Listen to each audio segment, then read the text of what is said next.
मे 3 तारिख रे गोटे मोर फेसबुक लाइव रे आसी यही बारवाटी दुर्ग लाइट विषय कही संध्या समय मु दिन भी आपको देखे दूसरी कि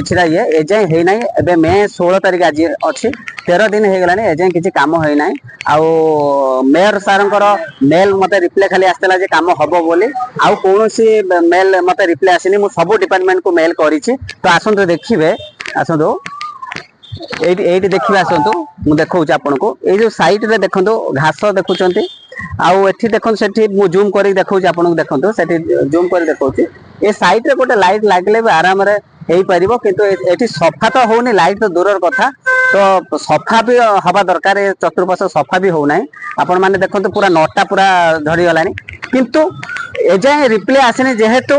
तो मु आउरी अपेक्षा करिछि तापर मु निहाती एठी लाइट न लागला पर्यंत मु केबे भी ए टॉपिक को छाड़बी नाही तो निहाती ये टॉपिक रे मु लागी रहिली माने जे पर्यंत लाइट लागी नाही कटकर ऐतिह्य को बंचिया पई मु जारी रखिबी। नमस्कार।